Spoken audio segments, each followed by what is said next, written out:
entire imperial history of Britain can be periodized into two phases: the First Empire, stretching across the Atlantic towards America and the West Indies, and the Second Empire, beginning around 1783, Peace of Paris, and swinging towards the East, Asia and Africa. The imperial history of Britain started with the conquest of Ireland in the 16th century. The English then sprang up as the New Romans, charged with civilizing so-called backward races throughout the world. For this, the post-Enlightenment intellectuals of Britain, in particular, and of Europe, in general, started certifying themselves as civilized vis-à-vis the Orient peoples and others.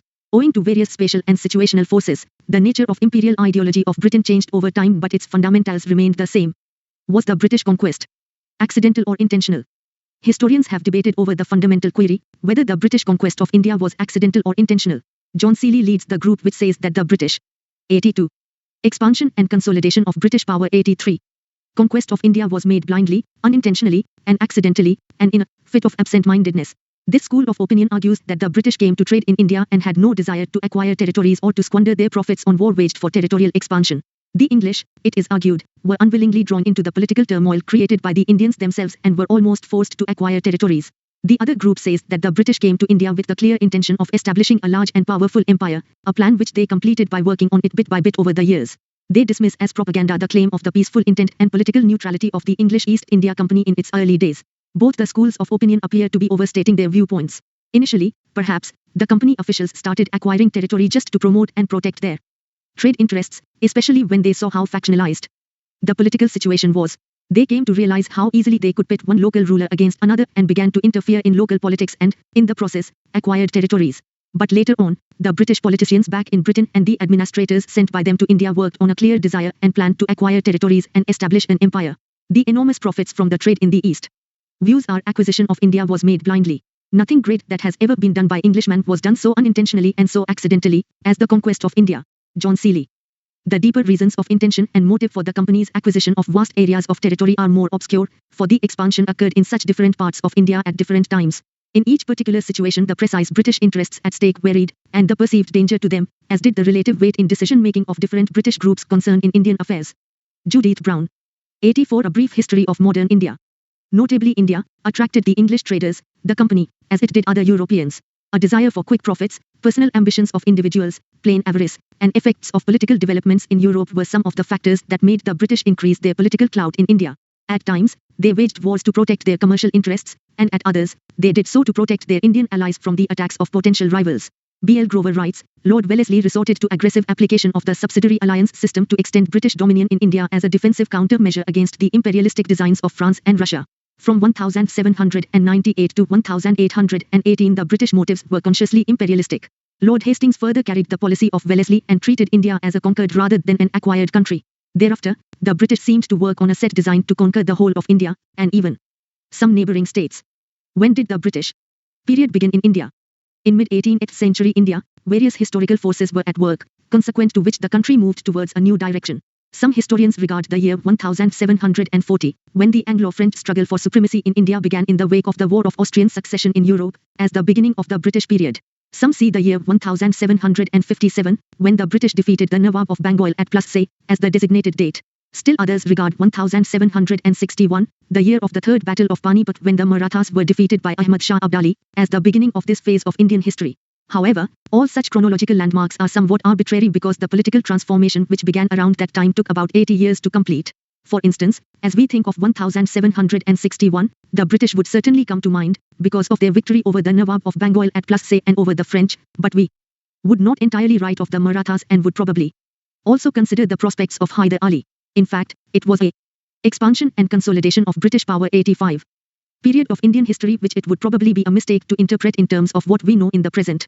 Nonetheless, the circumstances under which the British succeeded are not clear, and the few bottlenecks which they faced were not of a serious nature. It is this paradox which makes the causes of British success in establishing an empire in India a matter of considerable interest. Causes of British success in India. The entire process of expansion and consolidation of the British power in India took almost a century. In these 100-odd years, the English used many diplomatic and military tactics, apart from other mechanisms, to finally emerge as the rulers of India. Both war and administrative policies were used by the English to impose their power over various kingdoms and finally to consolidate their own rule over the entire India. The British were not averse to using unscrupulous tactics to exploit a situation or a regional ruler to get their own way. The causational forces and factors for the success of the British are as follows. Superior arms, military, and strategy. The firearms used by the English, which included muskets and cannons, were better than the Indian arms both in speed of firing and in range. On realizing this, many Indian rulers imported European arms and employed European officers to train their troops, but, unfortunately, the Indian military officers and the ranks could never match the English officers and English armies. In the absence of originality, the military officers and armies of Indian rulers became mere imitators. Better military discipline and regular salary, a regular system of payment of salaries and a strict regime of discipline were the means by which the English company ensured that the officers and the troops were loyal. On their part, most of the Indian rulers did not have enough money. 86. A brief history of modern India. To pay salaries regularly, the Marathas at times diverted their military campaigns to collect revenue so as to pay their troops. Also, the Indian rulers were dependent on personal retinues or a rabble of mercenary elements who were not amenable to discipline and could turn rebellious or join the opponents when the going was not good. Civil discipline and fair selection system. The company officers and troops were given charge on the basis of their reliability and skill and not on hereditary or caste and clan ties. They themselves were subject to strict discipline and were aware of the objectives of their campaigns. In contrast, the Indian administrators and military officers were appointed on the basis of caste and personal relations, often disregarding merit and ability. As a result, their competence was doubtful and they often tended to be rebellious and disloyal in order to pursue their own interests. Brilliant leadership and support of second-line leaders Clive, Warren Hastings, Elphinstone, Munro, Marquis of Dalhousie, etc., displayed rare qualities of leadership. The English also had the advantage of a long list of secondary leaders like Sir Eyre Coote, Lord Lake, and Arthur Wellesley, who fought not for the leader but for the cause and the glory of their country. The Indian side too had brilliant leaders like Hyder Ali, Tipu Sultan, Chinki Leach Khan, Madhu Rao Scindia, and Yashwant Rao Holkar, but they often lacked a team of second-line trained personnel. Moreover, the Indian leaders were as much fighting against one another as against the British. The spirit of fighting for a united cause was not their motivation. Thus, they often supported the British against neighboring rulers. The consciousness of India was lacking. Strong financial backup. The income of the company was adequate enough to pay its shareholders handsome dividends as also to finance the English wars in India. Furthermore, England was earning fabulous profits from its trade with the rest of the world. This vast amount of resources in money, materials, and men. Expansion and consolidation of British power. 87. Was available to the British in times of need, thanks to their superiority in sea power. Nationalist pride and economically thriving British people believing in material advancement and proud of their national glory faced the weak, divided amongst themselves Indians bereft of a sense of unified political nationalism. The lack of materialistic vision among Indians was also a reason for the success of the English company. British conquest of Bengal. Bengal. On the eve of British conquest, Bengal, the richest province of the Mughal Empire, included present-day Bangladesh, and its Nawab had authority over the region constituting present-day states of Bihar and Odisha. Exports from Bengal to Europe consisted of raw products such as saltpetre, rice, indigo, pepper, sugar, silk, cotton textiles, handicrafts, etc. The English East India Company had vital commercial interests in trading in Bengal, as nearly 60% of the British imports from Asia consisted of goods from Bengal. During the 1630s, regular contact of the British with Bengal continued when they established factories in Balasore, Hooghly, Kasim Bazar, Patna, and Dhaka. By the 1690s, the foundation of Calcutta by the English Company completed the process of English commercial settlement in Bengal. The company paid a sum of 3,000 rupees, pound 350, per annum to the Mughal emperor who allowed them to trade freely in Bengal. In contrast, the company's exports from Bengal were worth more than pound 50,000 per annum. In 1700, Murshid Quli Khan became the Dewan of Bengal and ruled till his death in 1727. He was succeeded by his son-in-law, Shujoydin, who ruled till 1739. After that, for a year, 1739-40, Sarfaraz Khan, an incapable son of Murshid Quli Khan, became the ruler. He was killed by Alivardi Khan. Alivardi Khan ruled till 1756 and also stopped paying tributes to the Mughal emperor.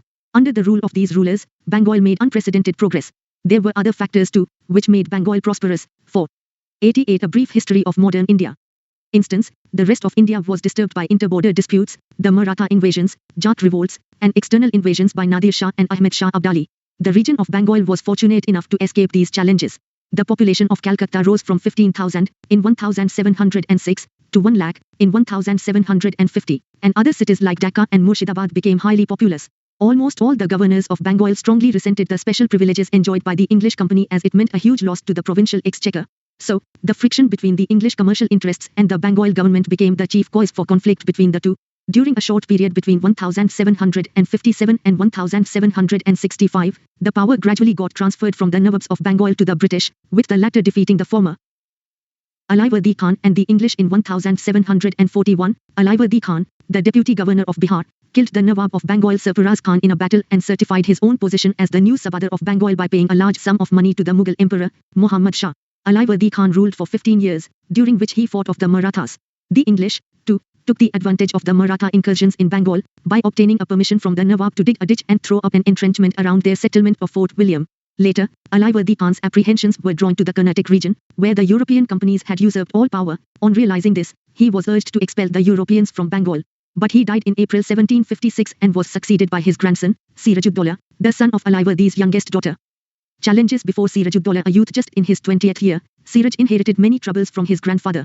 He had a rival in his cousin, the Nawab of Purnail, Shaukat Jung, a hostile aunt, Ghasati Begum, a childless widow, a rebellious commander of the army, Mir Jafar, husband of Alivardi Khan's sister, and an alarmed, Hindu, subject population. There was a dominant expansion and consolidation of British power. 89. Group in his court comprising Jagat Seth, Omichan, Rai Ballabh, Rai Durlabh, and others who were opposed to him. To these internal rivals were added the threat to Siraj's position from the ever-growing commercial activity of the English company. Impulsive by nature and lacking experience, Siraj felt insecure, and this prompted him to act in ways which proved counterproductive. He defeated Shaukat Jung and killed him in a battle, divested Ghasati Begum of her treasures and secured her, and dismissed Mir Jafar, appointing Mir Madan in his place. A Kashmiri officer, Mohan Lal, was appointed as the overall administrator, and he acted almost like a prime minister. The Battle of Plassey. Prelude to the battle, the officials of the company made rampant misuse of its trade privileges that adversely affected the Nawab's finances. The English fortified Calcutta without the Nawab's permission. The company further tried to mislead him, and compounded their sin by giving asylum to a political fugitive, Krishna Das, son of Raj Ballabh, who had fled with immense treasures against the Nawab's will. The company, on its part, suspected that Siraj would drastically reduce its trade privileges in collusion with the French in Bengal. Thus, when Siraj attacked and seized the English fort at Calcutta, it brought their hostility into the open. Mention may be made here of the much-propagated Black Hole tragedy. Siraj-ud-Daulah is believed to have imprisoned 146 English persons, who were lodged in a very tiny room, due to which 123 of them died of suffocation. However, historians either do not believe this story, or say that the number of victims must have been much smaller. The battle, the arrival of a strong force under the command of Robert Clive at Calcutta from Madras, strengthened the English position in Bengal. Clive forged a secret alliance with the traitors of the Nawab, Mir Jafar, Rai Durlabh, Jagat Seth, an influential banker of Bengal, and Omichan. Under the deal, Mir Jafar was to be made the Nawab, who, in turn, would 90. A brief history of modern India. Reward the company for its services. The secret alliance of the company with the conspirators further strengthened the English position. So, the English victory in the Battle of Plassey, 23 June 1757, was decided before the battle was even fought. Due to the conspiracy of the Nawab's officials, the 50,000 strong force of Siraj was defeated by a handful of Clive's forces. Siraj-ud-Daulah was captured and murdered by the order of Mir Jafar's son, Miran. The Battle of Plassey placed at the disposal of the English vast resources of Bengal. After Plassey, the English virtually monopolized the trade and commerce of Bengal. Significance of the Battle of Plassey. As a result of this victory, Mir Jafar became the Nawab of Bengal. He gave large sums of money plus the zemindari of 24 parganas to the English. The Battle of Plassey had political significance, for it laid the foundation of the British Empire in India. It has been rightly regarded as the starting point of British rule in India. The battle established the military supremacy of the English in Bengal. Their main rivals, the French, were ousted. They obtained a grant of territories for the maintenance of a properly equipped military force, and their prestige increased manifold. But there was no apparent change in the form of government, though the supreme control of affairs passed to Clive, on whose support the new Nawab, Mir Jafar, was entirely dependent for maintaining his newly acquired position. The sovereignty of the English over Calcutta was recognized, and the English posted a resident at the Nawab's court. Mir Qasim and the Treaty of 1760. Mir Jafar was increasingly irritated by the interference of Clive. He entered into a conspiracy with the Dutch at Chinsura. But the Dutch were defeated and humbled by the English forces at Bidara in November 1759. The treachery of Mir Jafar and his failure to make the payments due to the company annoyed the English. Meanwhile, Miran, the son of Jafar, died, and there started a fight for the Nawabship of Bengal between Mir Qasim, the son-in-law of Mir Jafar, and Miran's son, Vansittart, the new governor of Calcutta. Expansion and consolidation of British power. 91. Agreed to support Mir Qasim's claim after a treaty between Mir Qasim and the company was signed in 1760. Important features of the treaty were as follows. I. Mir Qasim agreed to cede to the company the districts of Burdwan, Midnapur, and Chittagong. 2. The company would get half of the share in Chunam trade of Sylhet. 3. Mir Qasim agreed to pay off the outstanding dues to the company. 4. Mir Qasim promised to pay a sum of 5 lakh rupees towards financing the company's war efforts in southern India. It was agreed that Mir Qasim's enemies were the company's enemies, and his friends, the company's friends. 6. It was agreed that tenants of the Nawab's territory would not be allowed to settle in the lands of the company, and vice versa. Under the pressure of the company, Mir Jafar decided to resign in favor of Mir Qasim. A pension of 1,500 rupees per annum was fixed for Mir Jafar. Steps taken by Mir Qasim. Mir Qasim was the ablest Nawab among the successors of Alivardi Khan. After assuming power, Mir Qasim shifted the capital from Murshidabad to Munger in Bihar. The move was taken to allow a safe distance from the company at Calcutta. His other important steps were reorganizing the bureaucracy with the men of his own choice and remodeling the army to enhance its skill and efficiency. The Battle of Buxar. Prelude to the battle, the company had thought that Mir Qasim would prove to be an ideal puppet for them. However, Mir Qasim belied the expectations of the company. Ram Narayan, the deputy governor of Bihar, was not responding to repeated requests by the Nawab to submit the accounts of the revenues of Bihar. Mir Qasim could not tolerate this open defiance of his authority. But Ram Narayan was supported by the English. 92. A brief history of modern India. Officials of Patna. The misuse of the company's Dastak or trade permit, a permit which exempted the goods specified from payment of duties, by company officials also resulted in tensions between the Nawab and the English. The misuse of the Dastak meant the loss of tax revenue to the Nawab. It also made the local merchants face unequal competition with the company merchants. By an imperial firman, the English company had obtained the right to trade in Bengal without paying transit dues or tolls. However, the servants of the company also claimed the same privileges for their private trade. The company's servants also sold Dastak to Indian merchants for a commission. Besides, they used coercive methods to get goods at cheaper rates, which was against the spirit of the duty-free trade. The duty-free trade simply meant buying cheap in an otherwise competitive market. Mir Qasim decided to abolish the duties altogether. But the British protested against this and insisted upon having preferential treatment as against other traders. The Nawab Company tussle over transit duty led to the outbreak of wars between the English and Mir Qasim in 1763. The English gained successive victories at Katwa, Murshidabad, Giria, Suti, and Munger. Mir Qasim fled to Awadh, or Oudh, and formed a confederacy with the Nawab of Awadh, Shujauddaulah, and the Mughal Emperor, Shah Alam II, with a view to recover Bengal from the English. The battle, the combined armies of Mir Qasim, the Nawab of Awadh, and Shah Alam II were defeated by the English forces under Major Hector Munro at Buxar on 22 October 1764 in a closely contested battle. The English campaign against Mir Qasim was short but decisive. The importance of this battle lay in the fact that not only the Nawab of Bengal but also the Mughal Emperor of India was defeated by the English. The victory made the English a great power in northern India and contenders for the supremacy over the whole country. After the battle, Mir Jafar, who was made Nawab in 1763 when relations between Mir Qasim and the company became strained, agreed to hand over the districts of expansion and consolidation of British power 93. Midnapur, Budwan, and Chittagong to the English for the maintenance of their army. The English were also permitted duty-free trade in Bengal, except for a duty of 2% on salt. After the death of Mir Jafar, his minor son, Najim-ud-Dawla, was appointed Nawab, but the real power of administration lay in the hands of the Naib Sabadar, who could be appointed or dismissed by the English. The Treaty of Allahabad. Robert Clive concluded two important treaties at Allahabad in August 1765, one with the Nawab of Awadh and the other with the Mughal Emperor, Shah Alam II. Nawab Shujauddaulah agreed to I. Surrender Allahabad and Kara to Emperor Shah Alam II, 2. Pay 50 rupees lakh to the company as war indemnity, and 3. Give Balwant Singh, Zemindar of Banaras, full possession of his estate. Shah Alam II agreed to I. Reside at Allahabad, to be ceded to him by the Nawab of Awadh, under the company's protection, 2. Issue a firman granting the Diwani of Bengal, Bihar, and Orissa to the East India Company in lieu of an annual payment of 26 rupees lakh, and 3. A provision of 53 rupees lakh to the company in return for Nijamat functions, military defense, police, and administration of justice, of the said provinces. Clive did not want to annex Awadh because it would have placed the company under an obligation to protect N. Robert Clive. A survey of this period of British rule cannot be complete without a reference to Robert Clive, who joined the army after resigning from a clerk's post. He was instrumental in laying the foundations of British power in India. He was made the governor of Bengal twice from 1757 to 1760 and then from 1765 to 1767. He administered Bengal under the dual government system till his return to England, where he allegedly committed suicide in 1774. 94. A brief history of modern India. Extensive land frontier from the Afghan and the Maratha invasions. The treaty made the Nawab a firm friend of the company, and turned Awadh into a buffer state. Similarly, Clive's arrangement with Shah Alam II was inspired by practical considerations. It made the emperor a useful rubber stamp of the company. Besides, the emperor's firman legalized the political gains of the company in Bengal. Mir Qasim, the dethroned Nawab of Bengal, spent the rest of his life in abject misery as a homeless wanderer and died in June 1777. Dual government in Bengal, 1765-72. After the Battle of Buxar, the East India Company became the real masters of Bengal. Robert Clive introduced the dual system of government, i.e., the rule of the two, the company and the Nawab, in Bengal, in which both the Diwani, i.e., collecting revenues, and Nijamat, i.e., police and judicial functions, came under the control of the company. The company exercised Diwani rights as the Diwan and the Nijamat rights through its right to nominate the deputy Sabadar. The company acquired the Diwani functions from the emperor and Nijamat functions from the Sabadar of Bengal. The system held a great advantage for the company. It left the appearance of authority to the puppet Indian ruler while keeping the sovereign power in the hands of the company. The Nawab was responsible for maintaining peace and order, but he depended both for funds and forces upon the company because the latter controlled the army and revenues. For the exercise of Diwani functions, the company Appointed two deputy divans, Muhammad Richa Khan for Bengal and Raja Sitab Roy for Bihar.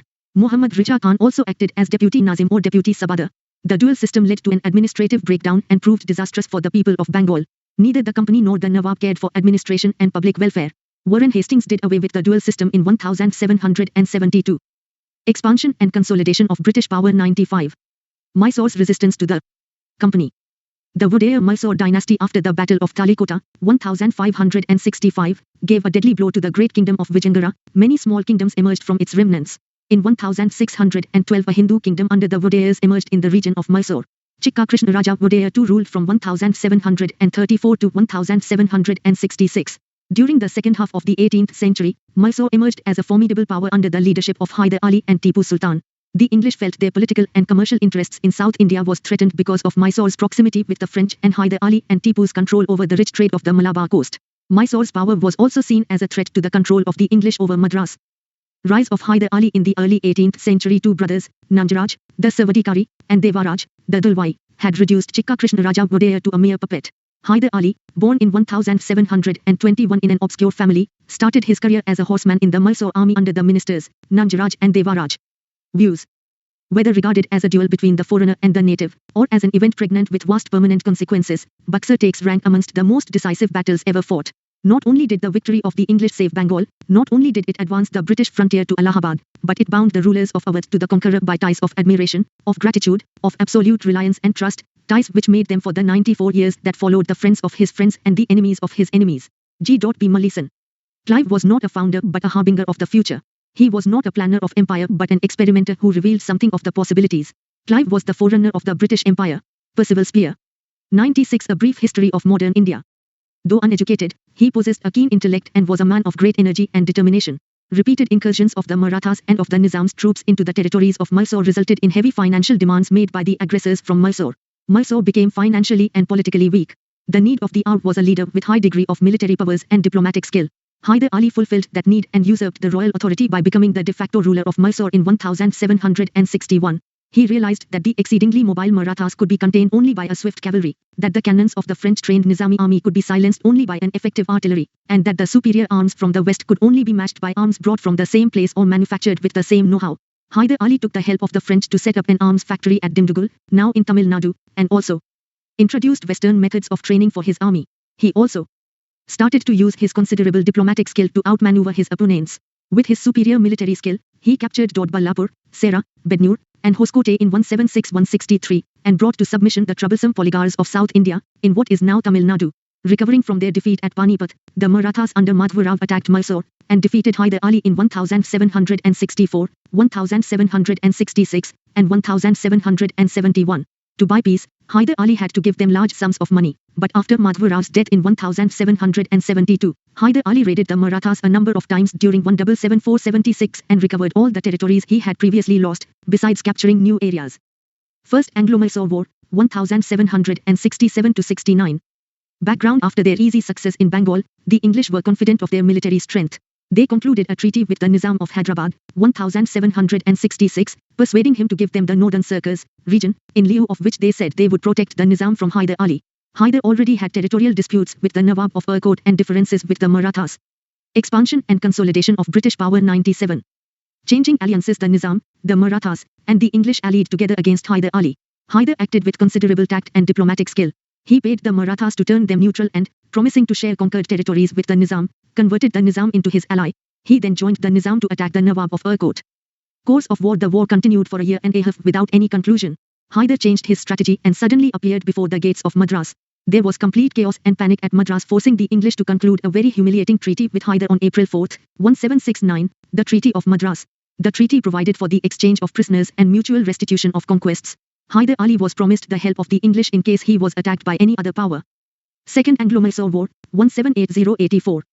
Background. Hyder Ali accused the English of breach of faith and non-observance of the Treaty of Madras when in 1771 he was attacked by the Marathas, and the English failed to come to his aid. Also, he found that the French were much more helpful than the English in meeting his army's requirement of guns, saltpetre, and lead.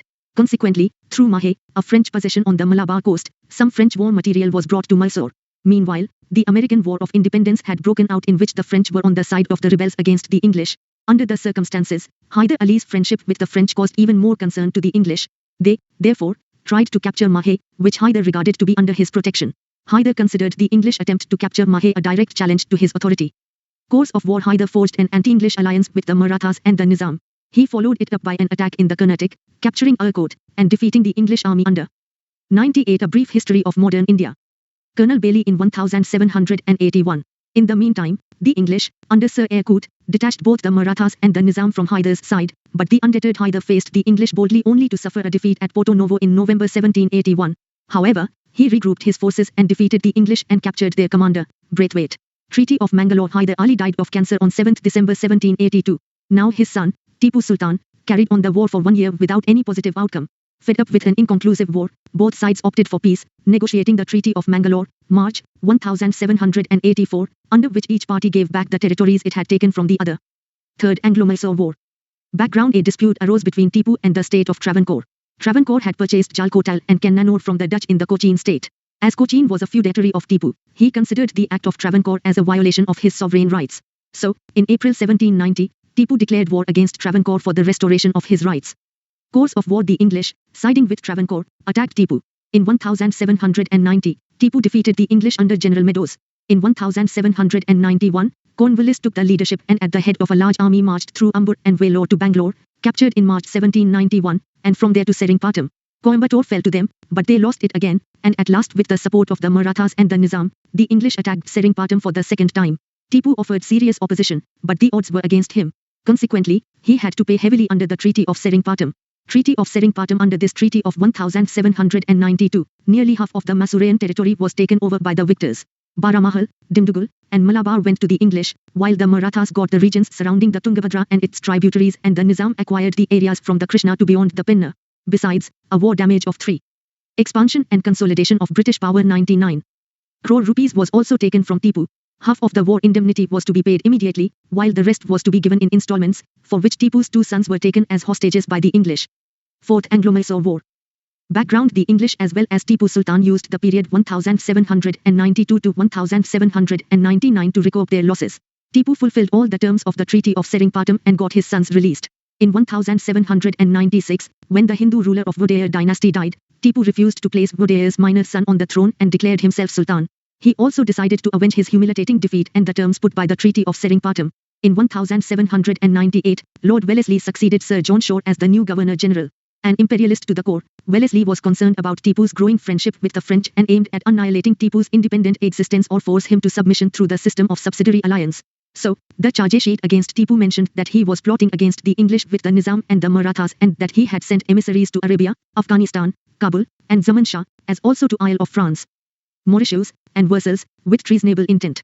Tipu's explanation did not satisfy Wellesley.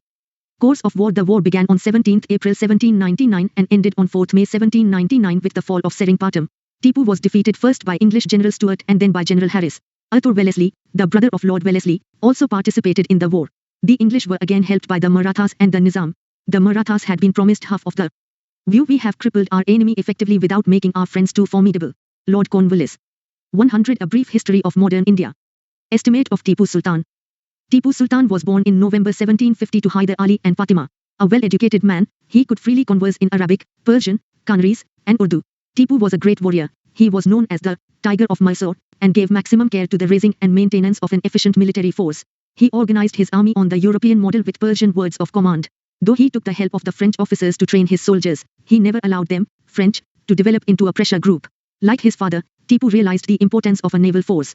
In 1796, he set up a board of admiralty and planned for a fleet of 22 battleships and 20 large frigates. 3 dockyards were established at Mangalore, Wajidabad, and Molidabad. However, his plans did not fructify. Tipu was a patron of science and technology. He is credited as the pioneer of rocket technology in India. He wrote a military manual explaining the operation of rockets. He was also a pioneer in introducing sericulture to the Mysore state. Tipu was a great lover of democracy and a great diplomat. He gave his support to the French soldiers at Seringapatam in setting up a Jacobin club in 1797. He ordered a salute of 2,300 cannons and 500 rockets to celebrate the occasion. Tipu himself became a member of the Jacobin club and allowed himself to be called Citizen Tipu. He planted the tree of liberty at Seringapatam. Some historians have depicted Tipu as a bigoted monarch. This was the main view of colonial historians. This estimation of the Sultan is not fully correct. It is true that he crushed the Hindu Kurds and Nayars, but at the same time he also punished the Muslim Moplars when they defied his authority. Though he is reported to have demolished temples in Kerala when he conquered places there, Tipu is also known to have protected Hindu temples within his own kingdom. He sanctioned funds for the repair of the Sringeri temple and installation of the idol of goddess Sarada. The idol had been damaged during a Maratha raid in 1791. It is necessary not to judge characters of the past with modern yardsticks of secularism and democracy. Tipu despised the use of palanquins and described them as fit only for use of women and the disabled. He is also credited with beginning capitalist development at a time when feudalism was prevalent. Tipu was a man representing multiple traditions. Expansion and consolidation of British power. 101. Territory of Tipu and the Nizam had already signed the subsidiary alliance. Tipu laid down his life fighting bravely, his family members were interned at Vellore, and his treasures were confiscated by the English. The English chose a boy from the earlier Hindu royal family of Mysore as the Maharaja and also imposed on him the subsidiary alliance system. Mysore after Tipu. Wellesley offered Sunda and Harpunelli districts of Mysore kingdom to the Marathas, which the latter refused. The Nizam was given the districts of Guti and Goramkonda. The English took possession of Kanara, Vinag, Coimbatore, Dwapuram, and Serinpatam. The new state of Mysore was handed over to the old Hindu dynasty, Vodayars, under a minor ruler Krishnaraja III, who accepted the subsidiary alliance. In 1831, William Bentinck took control of Mysore on grounds of misgovernance. In 1881, Lord Ripon restored the kingdom to its ruler. Views Tipu has been regarded by some writers as the first Indian nationalist and a martyr for India's freedom. But this is a wrong view arrived at by projecting the present into the past. In the age in which Tipu lived and ruled, there was no sense of nationalism or an awareness among Indians that they were a subject people. It will, therefore, be too much to say that Tipu waged war against the English for the sake of India's freedom. Actually, he fought in order to preserve his own power and independence. Mohibul Hassan, History of Tipu Sultan. When a person travelling through a strange country finds it well cultivated, populous with industrious inhabitants, cities newly founded, commerce extending, towns increasing and everything flourishing so as to indicate happiness, he will naturally conclude it to be under a form of government congenial to the minds of the people. This is a picture of Tipu's country. Lieutenant Moray. 102. A brief history of modern India. Anglo-Maratha struggle for supremacy. Rise of the Marathas. As the Mughal Empire declined, one of the staunchest and hardest of the empire's adversaries, the Marathas, got a chance to rise in power. They controlled a large portion of the country. Besides, they also received tributes from areas not directly under their control. By the middle of the 18th century, they were in Lahore thinking of becoming rulers of the North Indian Empire and in the court of the Mughals playing the role of kingmakers. Though the Third Battle of Panipat, 1761, in which they were defeated by Ahmad Shah Abdali, changed the situation, they regrouped, regained their strength, and, within a decade, achieved a position of power in India.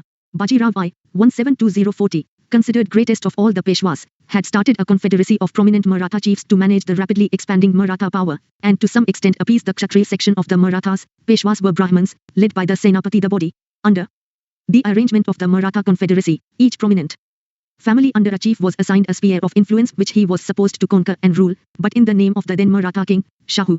The Maratha families which emerged prominent were I. The Gaikawad of Baroda, 2. The Bhonsle of Nagpur, 3. The Holkars of Indore, 4. The Scindias of Gwalior, and V. The Peshwa of Pune.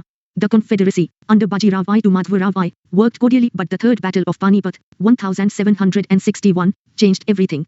The defeat at Panipat and later the death of the young Peshwa, Madhvarao I, in 1772, weakened the control of the Peshwas over the confederacy. Though the chiefs of the confederacy united on occasion, as against the British, 1775-82, more often they quarrelled among themselves. Entry of the English into Maratha politics. The years between the last quarter of the 18th century and the first quarter of the 19th century witnessed the Marathas' expansion and consolidation of British power. 103. And the English clashing thrice for political supremacy, with the English emerging victorious in the end. The cause of these conflicts was the inordinate ambition of the English, and the divided house of the Marathas that encouraged the English to hope for success in their venture. The English in Bombay wanted to establish a government on the lines of the arrangement made by Clive in Bengal, Bihar, and Orissa. So, it was a longed-for opportunity for the English when dissensions over a succession divided the Marathas. First Anglo-Maratha War, 1775-82. Background. After the death of Madhvarao in 1772, his brother Narayana Rao succeeded him as the fifth Peshwa. However, Narayana Rao's uncle, Raghunath Rao, had his nephew assassinated and named himself as the next Peshwa, although he was not a legal heir. Narayana Rao's widow, Gangabai, gave birth to a son after her husband's death. The newborn infant was named Savai, 1 1/4, Madhvarao, and he was legally the next Peshwa. 12 Maratha chiefs, Babai, led by Nana Fadnavis, made an effort to name the infant as the new Peshwa and rule for him as regents. Treaties of Surat and Purandar. Raghunath Rao, unwilling to give up his position in power, sought help from the English at Bombay and signed the Treaty of Surat in 1775. Under the treaty, Raghunath Rao ceded the territories of Salsette and Bassein to the English along with a portion of the revenues from Surat and Bharuch districts. In return, the English were to provide Raghunath Rao with 2,500 soldiers. The British Calcutta Council, on the other side of India, condemned the Treaty of Surat, 1775, and sent Colonel Upton to Pune to annul it and make a new treaty, Treaty of Purandar, 1776, with the Regency renouncing Raghunath and promising him a pension. The Bombay government rejected this and gave refuge to Raghunath. In 1777, Nana Fadnavis violated his treaty with the Calcutta Council by granting the French a port on the west coast. The English retaliated by sending a force towards Pune. 104 A brief history of modern India. Course of war. The English and the Maratha armies met on the outskirts of Pune. Though the Maratha army had a larger number of soldiers than the English, the latter had highly superior ammunition and cannons. However, the Maratha army was commanded by a brilliant general named Mahadji Scindia, also known as Mahadji Shinde. Mahadji lured the English army into the Ghats, mountain passes, near Telgaon and trapped the English from all sides and attacked the English supply base at Kopale. The Marathas also utilized a scorched earth policy, burning farmland and poisoning wells. As the English began to withdraw to Telgaon, the Marathas attacked, forcing them to retreat to the village of Wagav. Here, the English army was surrounded on all sides by the Marathas and cut off from food and water supplies. The English surrendered by mid-January 1779 and signed the Treaty of Wagav that forced the Bombay government to relinquish all territories acquired by the English since 1775. Treaty of Salbai, 1782. End of the first phase of the struggle. Warren Hastings, the Governor-General in Bengal, rejected the Treaty of Wagav and sent a large force of soldiers under Colonel Goddard, who captured Ahmedabad in February 1779, and Bassein in December 1780. Another Bengal detachment led by Captain Popham captured Gwalior in August 1780. In February 1781, the English, under General Kamak, finally defeated Scindia at Sipri. Scindia proposed a new treaty between the Peshwa and the English, and the Treaty of Salbai was signed in May 1782. It was ratified by Hastings in June 1782 and by Fadnavis in February 1783. The treaty guaranteed peace between the two sides for 20 years. The main provisions of the Treaty of Salbai were: I. Salsette should continue in the possession of the English. 2. The whole of the territory conquered since the Treaty of Purandar, 1776, including Bassein, should be restored to the Marathas. 3. In Gujarat, Fateh Singh Gaikwad should remain in possession of the territory which he had before the war and should serve the Peshwa as before. Expansion and consolidation of British power. 105. 4. The English should not offer any further support to Raghunath Rao and the Peshwa should grant him a maintenance allowance. V. Hyder Ali should return all the territory taken from the English and the Nawab of Urkot. 6. The English should enjoy the privileges at trade as before. 7. The Peshwa should not support any other European nation. 8. The Peshwa and the English should undertake that their several allies should remain at peace with one another. 9. Mahadji Scindia should be the mutual guarantor for the proper observance of the terms of the treaty. Second Anglo-Maratha War, 1803-05. Background: the Second Anglo-Maratha War started in circumstances similar to those of the first. After Peshwa Madhavrao Narayan committed suicide in 1795, Bajirao II, the worthless son of Raghunath Rao, became the Peshwa. Nana Fadnavis, a bitter foe of Bajirao II, became the chief minister. The dissensions among the Marathas provided the English with an opportunity to intervene in Maratha affairs. The death of Nana Fadnavis in 1800 gave the British an added advantage. Course of war. On 1 April 1801, the Peshwa brutally murdered the brother of Jaswantarao, also called Yashwantarao by some historians, Holkar, Vitunjai. A furious Jaswant arrayed his forces against the combined armies of Scindia and Bajirao II. The turmoil continued, and on 25 October 1802, Jaswant defeated the armies of the Peshwa and Scindia decisively at Hadpasar near Pune and placed Vinayak Rao, son of Amrit Rao, on the Peshwa's seat. A terrified Bajirao II fled to Bassein where, on 31 December 1802, he signed a treaty with the English. Treaty of Bassein, 1802. Under the treaty, the Peshwa agreed, I, to receive from the company a native infantry, consisting of not less than 6,000 troops, with the usual proportion of field artillery and European artillerymen attached, to be permanently stationed in his territories. 106. A brief history of modern India. 2. To cede to the company territories yielding an income of 26 rupees lakh. 3. To surrender the city of Surat. 4. To give up all claims for Chauth on the Nizam's dominions. To accept the company's arbitration in all differences between him and the Nizam or the Gaikwad. 6. Not to keep in his employment Europeans of any nation at war with the English. And 7. To subject his relations with other states to the control of the English. Reduced to vassalage after the Peshwa accepted the subsidiary alliance, Scindia and Bhonsle attempted to save Maratha independence. But the well-prepared and organized army of the English under Arthur Wellesley defeated the combined armies of Scindia and Bhonsle and forced them to conclude separate subsidiary treaties with the English. In 1804, Yashwantarao Holkar made an attempt to form a coalition of Indian rulers to fight against the English. But his attempt proved unsuccessful. The Marathas were defeated, reduced to British vassalage and isolated from one another. I. Defeat of Bhonsle, 17th December 1803, Treaty of Deogawa. 2. Defeat of Scindia, 30th December 1803, Treaty of Sojianjungaon, and 3. Defeat of Holkar, 1806, Treaty of Rajpurgat. Significance of the Treaty of Bassein. Admittedly, the treaty was signed by a Peshwa who lacked political authority, but the gains made by the English were immense. The provision of keeping English troops permanently in Maratha territory was of great strategical benefit. The company already had troops in Mysore, Hyderabad, and Lucknow. The addition of Pune on the list meant that the company's troops were now more evenly spread and could be rushed to any place without much delay in times of need. Though the Treaty of Bassein did not hand over India to the company on a platter, it was a major development in that direction. The company was now well placed to expand its areas of influence. In the circumstances, the observation that the treaty gave the English the key to India may be exaggerated, but appears understandable. Expansion and consolidation of British power. 107. Third Anglo-Maratha War, 1817-19. Background: Lord Hastings had the imperialistic design of imposing British paramountcy. By the Charter Act of 1813, the East India Company's monopoly of trade in China, except tea, ended and, hence, the company needed more markets. The Pindaris, made up of many castes and classes, were attached to Maratha armies as mercenaries. When the Marathas became weak, the Pindaris could not get regular employment. As a consequence, they started plundering neighboring territories, including those of the company. The English charged the Marathas with giving shelter to the Pindaris. Pindari leaders like Amir Khan and Karim Khan surrendered, while Chitu Khan fled into the jungles. The Treaty of Bassein, described as a treaty with a cipher, the Peshwa, wounded the feelings of the other Maratha leaders. They saw the treaty as an absolute surrender of independence. Lord Hastings' actions taken against the Pindaris were seen as a transgression of the sovereignty of the Marathas. They served to once again unite the Maratha Confederacy. A repentant Baji Rao too made a last bid in 1817 by rallying together the Maratha chiefs against the English in course of the Third Anglo-Maratha War. Course of war: the Peshwa attacked the British residency at Pune.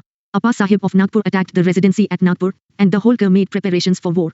But, by then, the Marathas had lost almost all those elements which are needed for the growth of a power. The political and administrative conditions of all the Maratha states were confused and inefficient. After the death of Jaswantrao Holkar, Tulsi Bai, the Holkar's favourite mistress, came to the helm of affairs in Pune. Though a clever and intelligent woman, she could not administer the state properly because she was influenced by some unworthy men such as Balram Seth and Amir Khan. The Bhonsle at Nagpur and the Scindia at Gwalior had also become weak. So, the English, striking back vigorously. 108. A brief history of modern India. Succeeded in not allowing the Peshwa to exert his authority again on the Maratha Confederacy. Result: the Peshwa was defeated at Kirki, Bhonsle at Sitabuldi, and Holkar at Mahidpur. Some important treaties were signed. These were June 1817, Treaty of Pune, with Peshwa. November 1817, Treaty of Gwalior, with Scindia.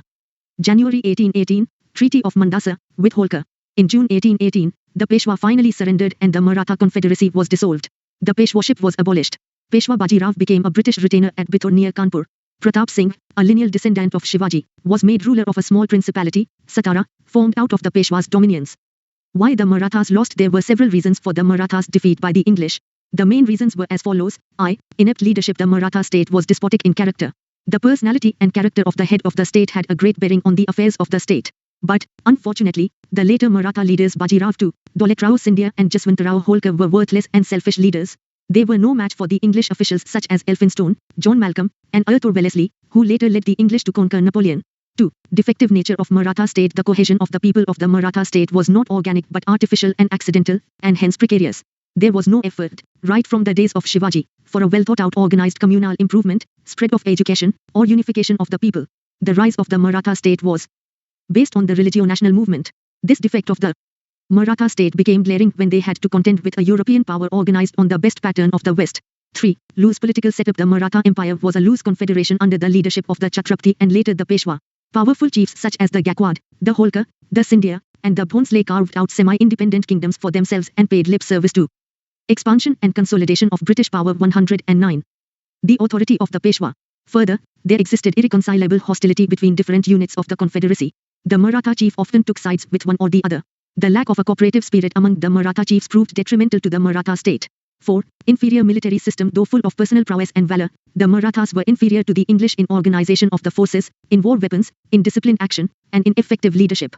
The centrifugal tendencies of divided command accounted for much of the Maratha failures. Treachery in the ranks was instrumental in weakening the Maratha forces. The adoption of the modern techniques of warfare by the Marathas was inadequate. The Marathas neglected the paramount importance of artillery. Though the Pune government set up an artillery department, it hardly functioned effectively. Unstable economic policy. The Maratha leadership failed to evolve a stable economic policy to suit the changing needs of time. There were no industries or foreign trade openings. So, the economy of the Maratha was not conducive to a stable political setup. 6. Superior English diplomacy and espionage. The English had better diplomatic skill to win allies and isolate the enemy. The disunity among the Maratha chiefs simplified the task of the English. Diplomatic superiority enabled the English to take a quick offensive against the target. Unlike the Marathas' ignorance and lack of information about their enemy, the English maintained a well-knit spy system to gather knowledge of the potentialities, strengths, weaknesses, and military methods of their foes. 7. Progressive English outlook. The English were rejuvenated by the forces of Renaissance, emancipating them from the shackles of the church. They were devoting their energies to scientific inventions, extensive ocean voyages, and acquisition of colonies. Indians, on the other hand, were still steeped in medievalism marked by old dogmas and notions. The Maratha leaders paid very little attention to mundane matters of the state. Insistence on maintenance of traditional social hierarchy based on the dominance of the priestly class made the union of an empire difficult. 110. A brief history of modern India. In the end, it can be concluded that the English attacked a divided house, which started crumbling after a few pushes. Conquest of Sindh. In the early 19th century, the English started to show an interest in Sindh where they enjoyed some trade facilities authorized by a firman of the Mughal emperor in 1630. The firman provided the English with such privileges in the ports of Sindh which they enjoyed elsewhere. Rise of Talporas Amirs. In the 18th century, prior to the rule of Talporas Amirs, Sindh was ruled by the Kalora chiefs. In 1758, an English factory was built at Tata, owing to a parwana given by the Kalora prince, Ghulam Shah. In 1761, Ghulam Shah, on the arrival of an English resident in his court, not only ratified the earlier treaty, but also excluded other Europeans from trading there. This advantage was enjoyed by the English up to 1775 when a not too friendly ruler, Sir Faraz Khan, made the English close their factory. In the 1770s, a Baluch tribe called Talporas descended from the hills and settled in the plains of Sindh. They were excellent soldiers as well as adapted to hard life. They acquired great influence and soon usurped power in the new region. In 1783, the Talporas, under the leadership of Mir Fateh Ali Khan, established complete hold over Sindh and sent the Kalora prince into exile. The then Durrani monarch confirmed the claims of Mir Fateh Khan and ordered the latter to share the country with his brothers, Mir's brothers, popularly known as Char Yar. When Mir Fateh died in 1800, the Char Yar divided the kingdom among themselves, calling themselves the Amirs or Lords of Sindh. These Amirs extended their dominion on all sides. They conquered Amrakot from the Raja of Jodhpur, Karachi from the chief of Laz, and Shakarpur and Bukkar from the Afghans. Gradual ascendancy over Sindh. A common belief in the late 18th century was that Napoleon was conspiring with Tipu Sultan to invade India. In 1799, behind Lord Wellesley's efforts to revive commercial relations. Expansion and consolidation of British power. 111. With Sindh was the hidden aim to counteract the alliance of the French, Tipu Sultan and Shah Zaman, the Kabul monarch. Negotiations were opened with Fateh Ali Khan. But under the influence of Tipu Sultan and the jealousy of the local traders, aided by the anti-British party at Hyderabad, Sindh, the Amir in October 1800, ordered the British agent to quit Sindh within 10 days. The British agent, Crow, left Sindh and the company quietly suffered the insult. Treaty of Eternal Friendship. In June 1807, the alliance of Tilsit with Alexander I of Russia was joined by Napoleon Bonaparte. The alliance had as one of its conditions a combined invasion of India by the land route. Now the British wanted to create a barrier between Russia and British India. To achieve this, Lord Minto sent 3 delegations under the leadership of various prominent persons to forge alliances. Accordingly, Metcalfe was sent to Lahore, Elphinstone to Kabul, and Malcolm to Tehran. Sindh was visited by Nicholas Smith, who met the Amirs to conclude a defensive arrangement. After negotiations, the Amirs agreed to a treaty, their first ever treaty with the English. After professing eternal friendship, both sides agreed to exclude the French from Sindh and to exchange agents at each other's court. The treaty was renewed in 1820, with the addition of an article excluding the Americans and resolving some border disputes on the side of Kutch after the final defeat of the Maratha Confederacy in 1818. Treaty of 1832. In 1832, William Bentinck sent Colonel Pottinger to Sindh to sign a treaty with the Amirs. The provisions of the treaty were as follows. I. Free passage through Sindh would be allowed to the English traders and travellers and the use of Indus for trading purposes. However, no warships would ply, nor any materials for war would be carried. 2. No English merchant would settle down in Sindh, and passports would be needed for travellers. 3. Tariff rates could be altered by the Amirs if found high and no military dues or tolls would be demanded. 112. A brief history of modern India. 4. The Amirs would work with the Raja of Jodhpur to put down the robbers of Kutch. The old treaties were confirmed and the parties would not be jealous of each other. Lord Auckland and Sindh. Lord Auckland, who became the Governor-General in 1836, looked at Sindh from the perspective of saving India from a possible Russian invasion and wished to obtain a counteracting influence over the Afghans. Ranjit Singh in Punjab was strong enough to resist coercion in this regard, but the Amirs were not. Thus, the English view was that they had to consolidate their position in Sindh as a necessary first step for their plans on Afghanistan. They got an opportunity when Ranjit Singh captured a frontier town of Sindh, Rojhan, and Pottinger was sent to Hyderabad to sign a new treaty with the Amirs. The treaty offered protection to the Amirs on the condition that the company troops would be kept in the capital at the Amirs' expense, or alternatively the English would be given suitable concessions in return.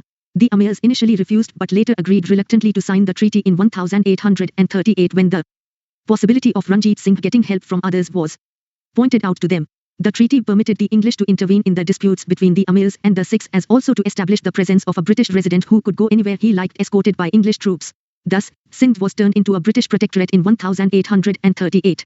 Tripartite Treaty of 1838. To address the Afghan problem, as the British imagined it, the company resorted to further duplicity. Firstly, they persuaded Ranjit Singh to sign a tripartite treaty in June 1838 agreeing to British mediation in his disputes with the Amirs, and then made view. Under Auckland and his cabinet of secretaries, British policy in India had fallen to a lower level of unscrupulousness than ever before, and the plain fact is that the treatment of Sindh from this time onward, however expedient politically, was morally indefensible. P.E. Roberts. Expansion and Consolidation of British Power 113. Emperor Shah Shuja gave up his sovereign rights on Sindh, provided the arrears of tribute were paid. The exact amount of the tribute was to be determined by the English, whose main objective was to obtain finances for the Afghan adventure and obtain so much of the Amir's territory as would secure a line of operation against Afghanistan through Sindh. Sindh accepts subsidiary alliance, 1839. The company intended to persuade or compel the Amirs to pay the money and also to consent to the abrogation of that article in the Treaty of 1832, which prohibited the movement of English troops in Sindh by land or by river. B.L. Grover writes, under threat of superior force, the Amirs accepted a treaty in February 1839 by which a British subsidiary force had to be stationed at Shikarpur and Bukka, and the Amirs of Sindh were to pay 3 rupees lakh annually for the maintenance of the company's troops. Henceforth, the Amirs were debarred from having any negotiations with foreign states without the knowledge of the company. Further, they were to provide a storeroom at Karachi for the company's military supplies, besides abolishing all tolls on the Indus, and furnishing an auxiliary force for the Afghan war if called upon to do so. Capitulation of Sindh. The First Anglo-Afghan War, 1839-42, fought on the soil of Sindh, was never liked by the Amirs of Sindh, neither did they like the presence of the British troops in their region. However, under the treaty they were asked to pay for all this, which they did. They were not rewarded or thanked for their services, but were charged with hostility and disaffection against the British government. The Amirs were charged with treasonable activities against the British, and Ellen Borog, placed in a precarious position due to the Afghan war reverses, sent Outram to Sindh to negotiate a new treaty. Under this treaty, the Amirs were required to cede important provinces as the price of their past transgressions, to supply fuel to the company's steamers plying on the Indus, and to stop minting coins. Furthermore, in a succession dispute, the English intervened through Napier and started a war when the Amirs rose in revolt. The whole of Sindh capitulated within a short time, and the Amirs. 114. A brief history of modern India. Were made captives and banished from Sindh. In 1843, under Governor-General Ellen Borog, Sindh was merged into the British Empire and Charles Napier was appointed its first governor.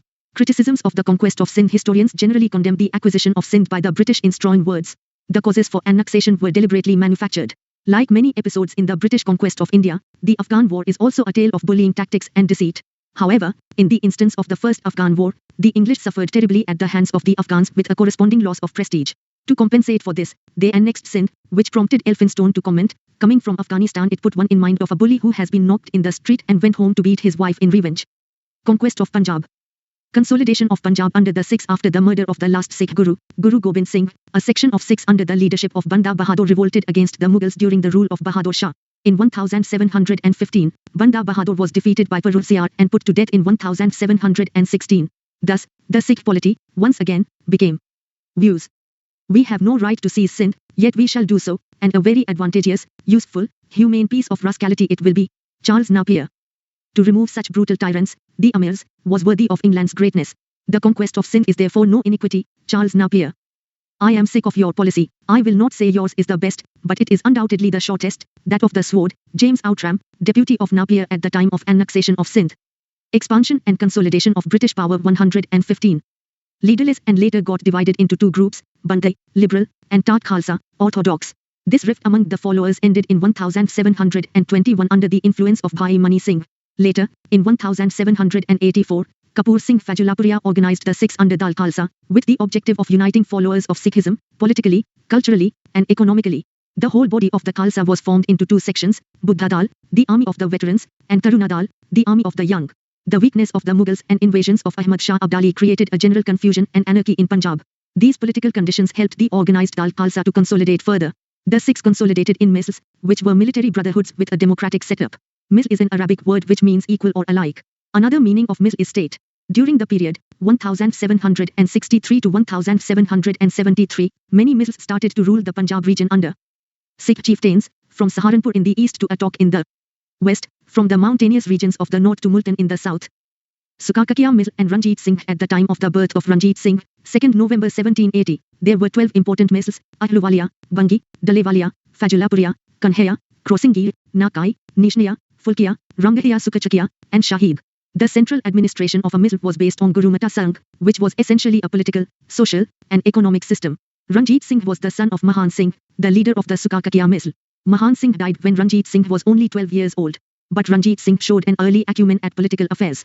Towards the close of the 18th century, all the important Misls, except Sukakakia, were in a state of disintegration. Afghanistan was also engulfed in a civil war due to a power struggle which went on for the next 3 decades.